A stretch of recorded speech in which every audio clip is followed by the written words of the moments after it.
Good morning. Welcome to your Thursday morning, early morning intuitive guidance. I'm Dr. Bonnie Nussbaum. So glad to be back. So glad to be getting things back on track and back into our routine together. So I'll wait for a few of you to pop on here and in the interim talk about the card deck that we have, which doesn't pop up all that often, but when it does, it usually has wonderful cards. So today is the Virtues Reflection cards by the Virtues Project, and this is a 2005 deck. There are 100 cards in it, and it says, a set of 100 contemplative cards to help you awaken your spirit and live by your deepest values. And what's cool about this is, especially for people who aren't clear what their own values are, it can be a great sorting device. You just kind of go through the cards, pick out the ones that speak to you just based on the word, read the little thing, and then you can prioritize. Okay, what are my most important things? So, good morning, Carolyn. Glad you are here. Welcome, welcome. Some people already know what their top values and virtues are. I have a friend, for her, honesty is it. Honesty is the big kahuna, the be-all and end-all. Other people have a different one. Some people have a series, or they might have three, or good morning, good morning, good morning. Everybody's rolling past real fast. Good morning, Cindy. Good morning, Judy. Glad you are here. And I'm talking about the Virtues Reflection cards deck. So, but it's helpful to know what are the virtues that make you tick. What are the ones that are most important to you? Like the card we have today is not one probably that most people would even think of when they think of virtues, but when you hear the content, you'll go, oh yeah, that's a virtue. Most definitely that's a virtue. So again, this card deck can be used as a way to sort through and decide which are the ones that are most important to you, and then that can then become a focal point. We've been working on being well-rounded, right? Having more in our life than just work or just family or just whatever the just is. But having a broad, supportive, inspiring, empowering world that we live in based on the choices that we make. So this card is one of those choices that I think we get to make. And I think when you hear the words, you're going to go, oh yeah, I like that one.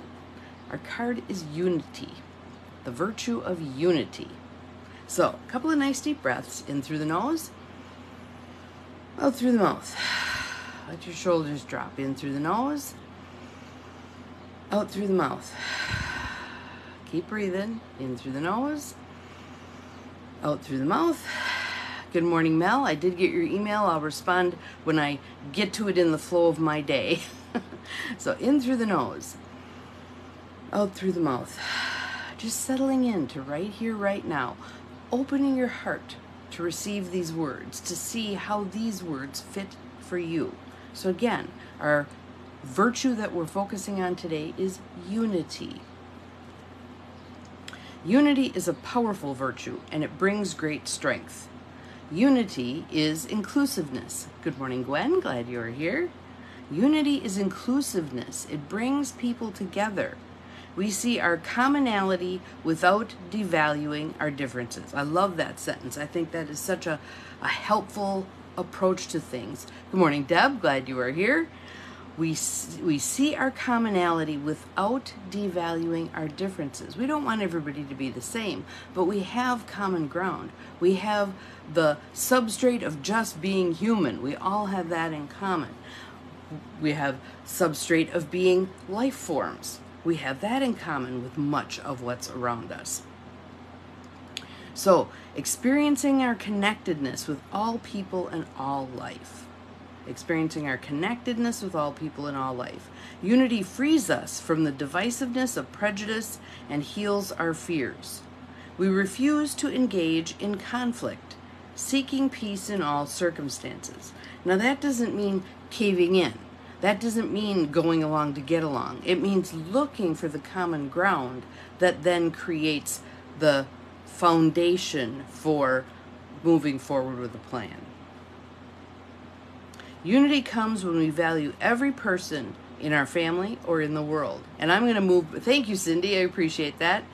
And we move beyond that. Let's not just be human-centric, okay? Let's bring in all of the animals, all of the plants, all of the Mother Earth spawned things that we have access to and can appreciate and can view as equal members of our family to be cared for and valued. The joy of one is the joy of all. The hurt of one is the hurt of all. The honor of one is the honor of all. Good morning, Emily. Glad you are here. Today we are talking about unity. Unity. So the quote on the back is an Ojibwe prayer from the One World Book of Prayer, page 152. We know that we are the ones who are divided, and we are the ones who must come back together to walk in the sacred way. Let's hear that again. We know that we are the ones who are divided, and we are the ones who must come back together to walk in the sacred way. All right? And interestingly, I'll do the I statements in a moment, but I was reading something yesterday, and it was about this woman. Let me see if I still have the article up. Yes, it's about a woman who wrote a book in 2017 called Donut Economics. And the gist of the book was that it was laying out a path to a greener, more equal society. Then the question that the person who was writing the article said is, but can she turn her ideas into meaningful change? And the gist of it was, and I loved this because I think this fits with our unity piece here, that we can't just, they were initially talking about the electric car and how the electric car is a useful step in the process of what we're trying to accomplish with climate change, etc. But the woman who wrote the book was talking about how it's still in that mindset of consumerism. We can still have all these things and do all these things and not really pay attention to what the impact of that is on Earth. Very good article. Maybe I'll post the link to that in, it's a long article, but it made me want to go out and buy the book from 2017 and get a sense of how is she wanting to do something very different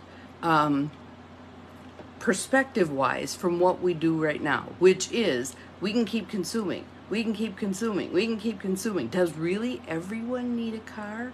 Or 2 cars, or 3 cars, or however many you have sitting in your driveway. Good morning, Cheryl. Welcome, welcome.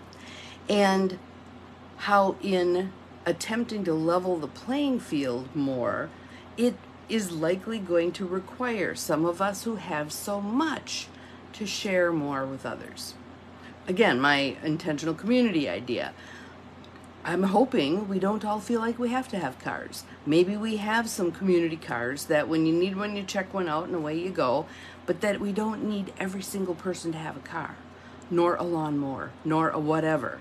And again, I think about when you're playing phone games, you know, sometimes they pop those ads in there, and there's ads for, I don't know what the name of the game is, but it's this king who always is in deep shit, and you're the one who's supposed to rescue him. And I kind of feel when you get to the point where you're just about failing, the red light's going off and it's telling you you're about to tank, that's kind of where we're at with Mother Earth here. The red lights are going off. We're about to tank. We need to be doing more than we are doing right now. And so I go back to this prayer. We know that we are the ones who are divided, and that we are the ones who must come back together to walk in the sacred way. Walking in the sacred way for the Ojibwe and for most indigenous people is honoring Mother Earth, is honoring each other, is not doing battle as much as it is allowing others to walk their path and to bring these paths into some kind of community flow. It doesn't mean everybody has to be the same. So again, you might be all that in a bag of chips when it comes to recycling. I might be the person who's talking about how are we going to get along. Someone else might be the person who's saying, let's focus on growing good, healthy food. Someone else might be, okay, our air is really awful right now, which it is. Man, can't even walk outside. So practicing unity, how do we bring all of these, how do we support each other's virtues that they're putting forth? Again, we have a deck here with 100 virtues in it. 100 virtues. Certainly, we're all going to play those out a little differently. And how do we support each other playing those out differently, but still walking that sacred way? So here are the practice statements of unity. Pick one. If there's one that speaks to you, grab it and run with it. I am a lover of humanity. I am a lover of humanity. I seek common ground. That is a great one for all of us to start. Instead of focusing on how are we different and then having a conflict to see who wins, how are we the same? What do we have for common ground? Can we build from there? And again, my classic example of that is guns. If you dig underneath a lot of all the rhetoric and screaming and whatever, oftentimes the root of that whole issue is, I want to feel safe. I want my family to feel safe. How we get there seems diametrically opposed. Some feel like I must have guns in order to do that. Others feel like we must have no guns in order to do that. And then there's everything in the middle. But the underlying thing is, I want to feel safe. Let's start there. Let's run with that. Let's seek that common ground and move from there. I appreciate differences. I appreciate differences. I can't tell you the number of marital couples that I worked with over the course of my career where what initially drew them to each other, the differences, began to drive them apart because they made some mental shift in their head that no longer made whatever that thing was a virtue and made it seem more like a vice. So if I had a couple where one was very shy and introspective and the other one was very social and out there, they loved that about each other to begin with. They began to create wedges around that very difference over time. How to get back to appreciating that difference in each other. I resolve conflict peacefully. I resolve conflict peacefully. And it can be as simple as when someone is mad saying, let's see what we can do to work this out together. You have now gone from this to this. Language is a huge one. That's why we've been spending time on taking the war out of our words, because as she posits, our language, our English language, is a very warlike language. We fight this, we conquer that, we battle this, blah, blah, blah. Just changing our languaging. Let's see how we can help each other here. Let's see what we can do to move this forward where both of us feel happy about the result. Speaking in those ways helps people put down their defenses, helps them not be so armored up, helps them work with you instead of against you, okay?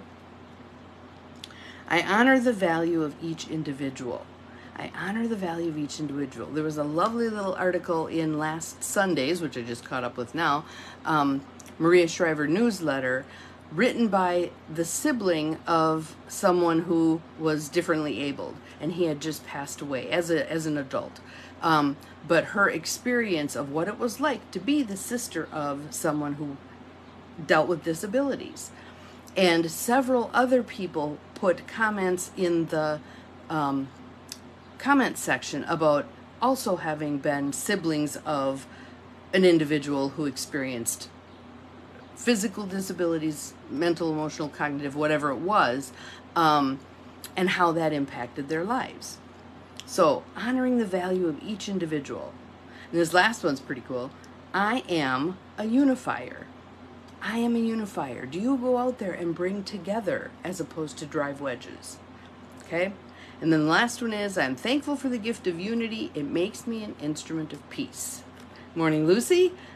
Unity. Unity. I'm thankful for the gift of unity. It makes me an instrument of peace. So, your challenge for today, should you choose to accept it, is I want you going out there and unifying. I want you to bring together. I want you to appreciate differences while looking for common ground. Oh, bummer. Sorry to hear that. Well, the replay will be up, and it's a good one today. We are doing unity, and couldn't we all use some more unity right now? My friend Kayleen posted on her page a way of looking at all the upheaval we're going through right now, that this is a way to release, let go of all of that which is no longer serving us, including that battle mentality. So it's going to be belches, wheezes, and coughs again, but the end result hopefully will be much greater unity. Nations working together, individuals working together, towns working together to create a much better place for everybody. So that's our mission for today. Have an awesome day. We'll see you again tomorrow. Remember, you're capable of far more than you think you are, including creating unity for yourself and others. Bye-bye.